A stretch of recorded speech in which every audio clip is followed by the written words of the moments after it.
ایک سنائپر کی سنسنی خیز داستان جو تنہا دشمن کی فوجوں سے نبرد آزما رہا، آپ کے لیے پیش خدمت ہے۔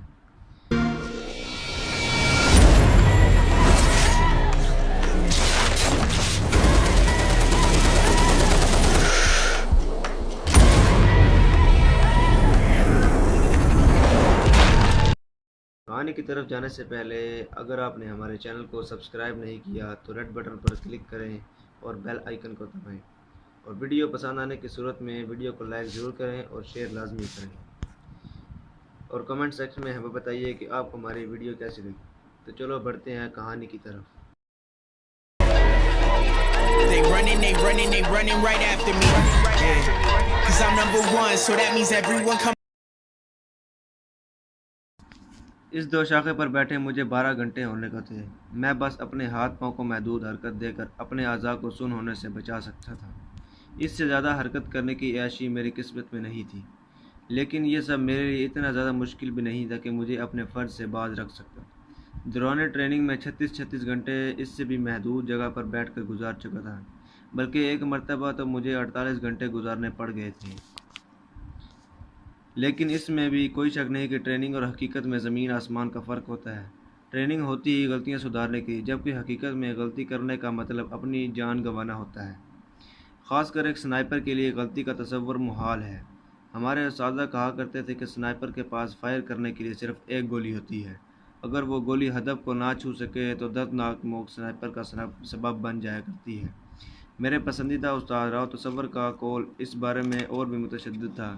ان کے مطابق سنائپر کے پاس فائر کرنے کے لیے 2 گولیاں ہوتی ہیں، پہلی گولی ہدف کے لیے اور اگر وہ خطا ہو جائے تو دوسری گولی اپنے لیے، کیونکہ دشمن کے عاد آنے کا مطلب زندہ درگو ہونا ہوتا ہے۔ البتہ گولی کے نشانے پر لگنے کی صورت میں ایسی افراتفری اور انتشار پھیلتا ہے کہ سنائپر کی طرف لوگوں کا دھیان ہٹ جاتا ہے۔ یوں بھی سنائپر کا ہدف اہم شخصیات ہی کو نشانہ بنانا ہوتا ہے، لیکن عملی زندگی میں آنے کے بعد یہ کہنے میں حق بجانب ہو کہ اس کے برعکس ہونا بھی ممکن ہے، کیونکہ ایک بار ہمارا ملک ایک ساتھی ناکام فائر کرنے کے بعد اپنی جان بچانے میں کامیاب ہو گیا تھا، اور اس کی وجہ اس کا آہنی ارادہ، بہترین کیموفلاج اور نشانہ بازی میں اعلیٰ درجے کی مہارت تھی۔ گو اصل ہدف خوش قسمتی سے بچ گیا تھا، مگر اس کے 8-9 محافظ ہمارے سنائپر نے چن چن کر مار ڈالے تھے۔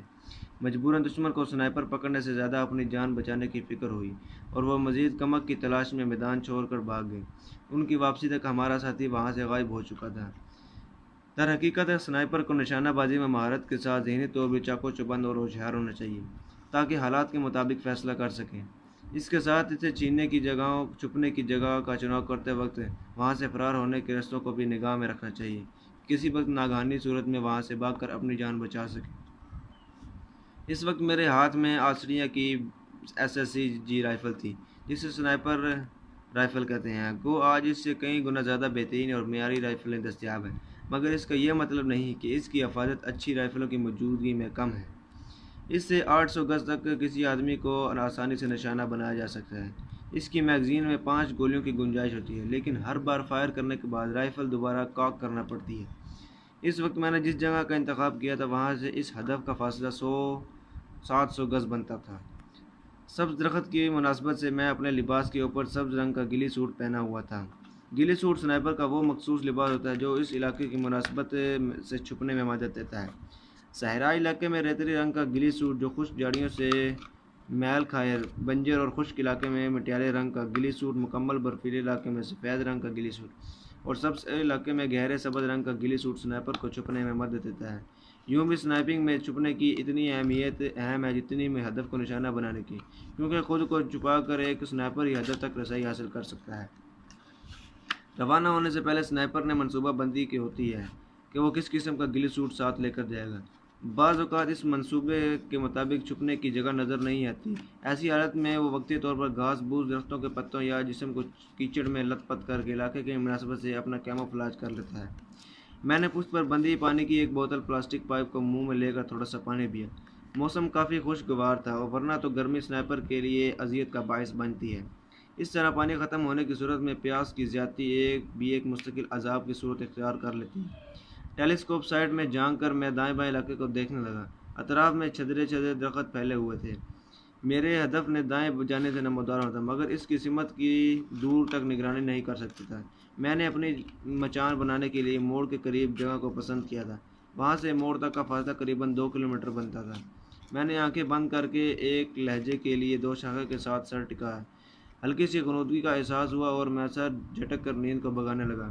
ذرا سی نیند بھی مجھے تکمیلہ مقصد سے غافل کر سکتی تھی۔ ٹریننگ کی ابتدا میں ہی ہمیں جوڑیوں کی صورت میں ہر کام سکھایا جاتا ہے، کیونکہ سنائپرز کا جوڑیوں کی صورت میں کام کرنا نہایت ہی مفید ہوتا ہے۔ اس مشن میں میرا ساتھی حوالدار صادق تھا، مگر بدقسمتی سرحد پار کرتے وقت اس کے پاؤں میں موچ آ گئی تھی اور مجبوراً مجھے اسے یہاں چند میل پیچھے سرحد کی جانب ایک محفوظ مقام پر چھوڑنا پڑ گیا۔ وہ مجھ سے سینئر تھا بلکہ میرا استاد بھی تھا اور اس مشن کی تکمیل کی اصل ذمہ داری اس کے کندھوں پر تھی۔ پاؤں میں موچ آنے کے بعد وہ واپسی کے حق میں تھا، مگر میں اکیلا جانے پر ضد ہوا کہ میرا پہلا مشن ہے اور پہلی بار منہ اٹھا کے واپس جانے میں مجھے سبکی محسوس ہو رہی۔ امید تھی میری واپسی تک اس کے چلنے کے قابل ہو جانا تھا۔ میں نے کلائی پر بندھی گھڑی پر نگاہ دوڑائی۔ گھڑی کی سوئیاں 6:30 کا ہندسہ عبور کر رہی تھی۔ میں صبح 5 بجے سے پہلے درخت پر سوار ہوا تھا۔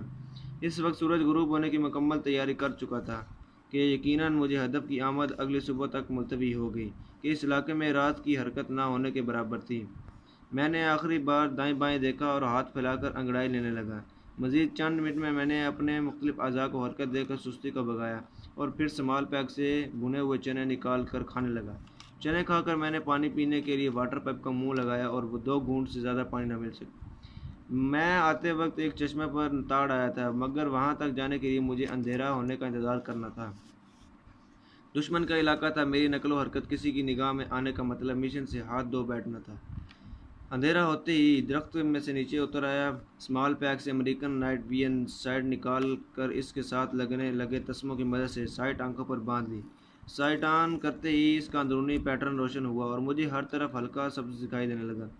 اندھیری رات میں وہ سائٹ مجھے 12-13 تاریخ کے چاند کے باقدر ارد گرد کا علاقہ روشن دکھا رہی تھی۔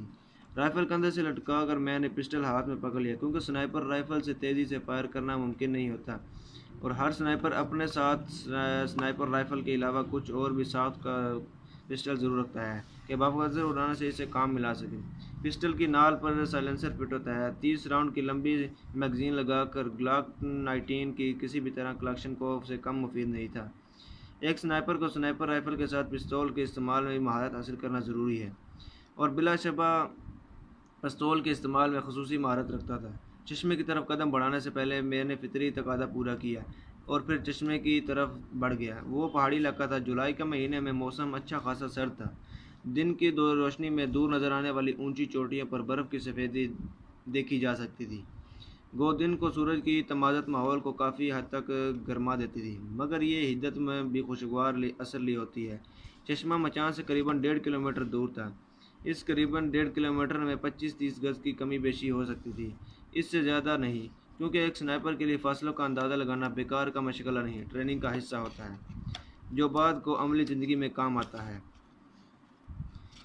اطراف کا جائزہ لیتے ہوئے میں نے نارمل رفتار سے چشمے کی طرف بڑھتا گیا۔ جنگلی جانوروں سے مڈ بھیڑ ہونے کا خطرہ نہ ہونے کے برابر تھا۔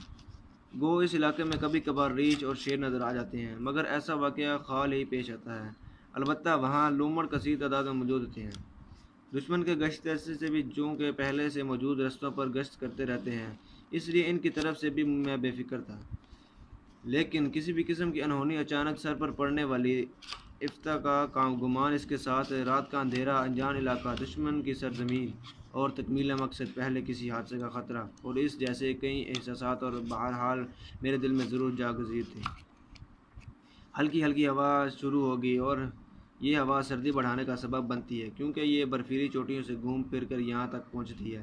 چشمے کے قریب پہنچ کر میں بیٹھ گیا اور ہاتھ کا ادک بنا کر پانی پینے لگا۔ نہایت ٹھنڈا پانی اور شیریں پانی تھا۔ خوب سیر ہونے کے بعد میں نے اسمال پیک سے پلاسٹک کی بوتل نکالی اور بھرنے لگا۔ بوتل بھر کر میں نے اسمال پیک میں رکھی اور واپس چل پڑا، لیکن واپس چلنے سے پہلے میں نے قطبی ستارے کو دیکھ کر سمت کا تعین ضرور سمجھا۔ وہ میرے پاس کپاس بھی موجود تھا، لیکن آسمان صاف ہونے کی وجہ سے اس کی ضرورت مجھے محسوس نہیں ہوئی۔ ایک سنائپر کے ضروری سامان میں کپاس، دوربین، نائٹ ویژن سائٹ، نقشہ، چاقو، رسی، ونڈ میٹر، ٹارچ، لائٹر یا ماچس اور وائر کٹر وغیرہ کی موجودگی نہایت ضروری ہے۔ واپس جاتے ہوئے میرے ذہن میں اب مجھے اپنے سینئر کی بات اجاگر ہوئی۔ میں نے اس مشن پر روانہ ہونے سے پہلے ہمیں دی تھی۔ 28 یا 29 جولائی کو اس علاقے میں بریگیڈیئر پرکاش کی آمد متوقع ہے۔ اس نے دیوار پر ٹنگے بڑے سے نقشے پر سرسبز کے لیزر پوائنٹر کی روشنی میں ایک مخصوص جگہ کی نشاندہی کی، اور یہ وہی بدبخت ہے جس کے حکم سے اس سرحدی پٹی پر آئے روز گولہ باری ہو جاتی ہے۔ اس نے مخصوص راستے کی نشاندہی کے نقشے کے ساتھ نفلی ایک بڑی سی تصویر لیزر پوائنٹر کی روشنی ڈالی۔ وہ تصویر بریگیڈیئر پرکاش کی تھی، اور ہمارے سینئر کی گفتگو جاری رہی۔